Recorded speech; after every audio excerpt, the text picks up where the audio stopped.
Agora são 8 horas e 36 minutos e fazemos contato com a presidenta da Associação Nacional dos Pós-Graduandos, Flávia Calé. Bom dia, Flávia. Bom dia, Glauco. Bom dia, ouvintes. Flávia, a gente sabe que a área da educação é uma área bastante conturbada no governo Jair Bolsonaro e o último episódio que tivemos, não o último, na verdade, um dos penúltimos na prática, é a indicação de Benedito Guimarães Aguiar, ele que é criacionista para a presidência da CAPES. Eu queria que você falasse a respeito dessa indicação e também comentasse com os ouvintes, os telespectadores, o pessoal que acompanha a gente aqui no YouTube, da importância que a CAPES tem para a educação brasileira. Então, Glauco, a CAPES, ela é responsável, a gente tem um sistema nacional de ciência e tecnologia que começou a ser montado a partir dos anos 50, né? Muito por reivindicação dos próprios cientistas à época e de algumas entidades que surgiram, né, para organizar essa área dos cientistas na sociedade. E a CAPES ela é responsável por fomentar a pós-graduação, né? Hoje a avaliação da CAPES ela é responsável por cuidar da qualidade, pelos critérios de distribuição de bolsa, pelo fomento aos pesquisadores jovens, né, que estão na pós-graduação. Então, a CAPES ela tem uma importância muito grande nesse sistema, assim como o CNPq tem um papel de financiar grandes linhas de pesquisa, a FINEP, projetos de infraestrutura e grandes projetos também na área de ciência e tecnologia. Então, cada um tem uma função. E a CAPES está vinculada ao MEC, né, justamente porque a pós-graduação está vinculada à universidade. E eu acho que a indicação do professor Benedito, a gente deve, eu acho que na área de ciência e tecnologia, né, os terrabolistas, digamos assim, ainda estão na frente, né? E por mais que você tenha outros adeptos do criacionismo no governo, eu acho que o professor ele tem uma trajetória acadêmica consolidada, ele foi reitor do Mackenzie, que é uma importante instituição acadêmica de produção científica também, que está na fronteira de áreas como a impressão 3D. Então, eu acho que o que a gente deve desejar ao professor Benedito, né, desejar dessa administração dele à frente da CAPES, é que, primeiro, o respeito ao Estado democrático, a luta incessante pelo financiamento público, porque não foi bom para a gente, né, para a ciência e tecnologia, para a educação, o resultado da discussão do orçamento no Congresso Nacional. Então, eu acho que o que a gente deve esperar do professor Benedito, pela própria trajetória dele no Mackenzie, é que o respeito à ciência, ao método científico ele se dê, porque o Estado é laico, né, e ele é laico para assegurar justamente a liberdade individual das pessoas acreditarem no que quiserem, né? Então, mas o Estado então tem essa neutralidade, digamos assim, né, essa laicidade para assegurar que todos consigam viver bem com suas crenças, né? Agora, o professor Benedito ele defende aí a ideia do chamado design inteligente, que é uma roupagem contemporânea, né, do criacionismo, mas e lá no Mackenzie, inclusive, existe um núcleo de estudos que segue essa linha. Mas, Sim. Flávia, uma coisa é fazer isso no Mackenzie, né, que é uma universidade particular, ainda que a gente saiba que aqui no Brasil boa parte das universidades particulares, boa parte não, quase todas recebem subsídios públicos de alguma forma, mas não existe um risco, na verdade, de a gente de repente ter linhas de pesquisa financiadas com dinheiro público que justamente aborda essa questão do criacionismo? As PUCs, né, assim como o Mackenzie, são instituições que têm um caráter muito forte religioso, né, mas que conseguem manter uma produção científica de qualidade reconhecida, né? Então, eu acho que esse tipo de questão deve ser, digamos assim, observadas, né?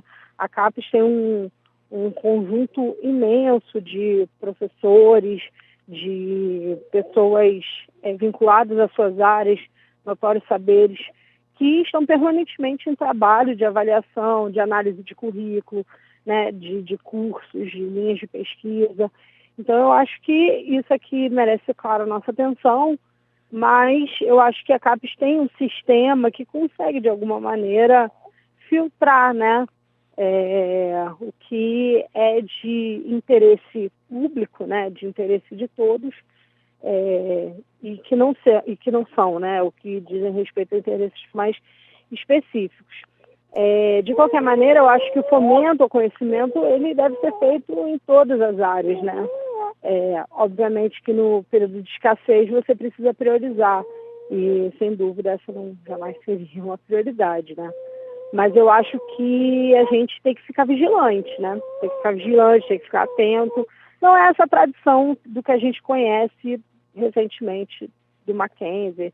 Todo mundo ficou atento, todo mundo foi procurar informação, inclusive. Mas eu acho que merece a nossa atenção como tudo nesse governo, né? Porque o projeto em curso ele é um projeto de desmonte nacional, ele é um projeto antidemocrático e ele está em curso em todas as áreas, né?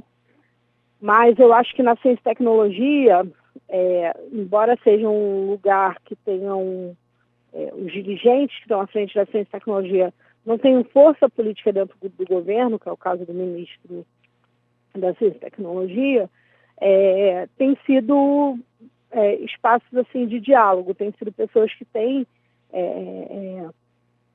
dialogado com a comunidade científica, ainda que não tenha dado respostas, né? Então, acho que a gente tem que, pelo menos, ter como expectativa isso em relação também à administração da CAPES, o diálogo, o debate aberto, franco, e se tudo funcionar na normalidade, a CAPES tem um sistema que consegue filtrar qualquer tipo de distorção nesse sentido. Agora a gente teve uma outra medida também divulgada pelo Ministério da Educação que limita a viagem de servidores ligados à pasta. Um artigo, inclusive, dessa medida limita o número de participantes em congressos nacionais e internacionais. De que forma esse tipo de limitação acaba afetando a comunidade científica, Flávia? Primeiro que ele atinge a autonomia universitária, né? Porque o governo tem tomado diversas medidas para tentar interferir na administração das universidades. Então, essa medida ela vai impactar justamente nas universidades que fomentam, né? Que tem rubricas específicas, que constroem, que financiam mesmo, né? E que organizam, na verdade, esse tipo de agenda, né? Então, o governo, através de medidas administrativas, vai buscando, assim como o Futurice, né, que tenta entregar a administração das universidades a OS, né, a pessoas que não estão necessariamente, né, a empresas ou instituições que não estão vinculadas ao projeto da universidade, à missão da universidade. Eu acho que é um governo de ingerência, né? Um governo de ingerência, e essa é mais uma medida que atinge, né, no caso, as universidades dessa maneira, né, na sua autonomia de decisão e de gestão das suas decisões, né? E isso impacta, obviamente, na comunidade científica, né? A pós-graduação está vinculada, a maior parte da produção científica brasileira está nas universidades. Então, é um prejuízo, né? É um prejuízo. Todas as medidas que o governo tem tomado no sentido de restringir a universidade impactam diretamente na ciência. Agora, falando da questão do acesso ao ensino superior, a gente está tendo, né, uma crise em relação ao Enem e ao SISU. Tivemos aí a presidenta do Tribunal Regional Federal da Terceira Região, desembargadora Terezinha Caserta, rejeitando na noite de ontem um pedido da AGU para derrubar a decisão que suspende a divulgação do resultado do Sistema de Seleção Unificada, o SISU. Como que você está vendo aí também essa crise envolvendo o Enem e o SISU, Flávia?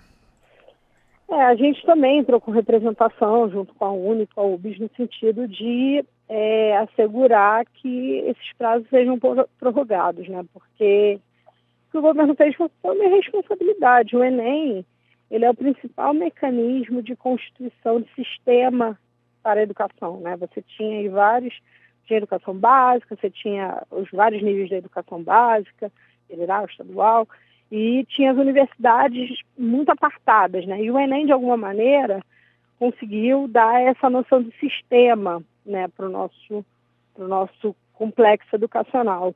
e atingir o Enem, né, da maneira que foi feito, né, gravíssimo, com um erro que foi feito, ele atinge também esse grande avanço que foi a consolidação do Sistema Nacional de Educação. Eu acho que foi um erro do governo, né, mas eu acho que eles podem aproveitar isso para, inclusive, ter outras consequências, como rever o Enem, como acabar com esse mecanismo.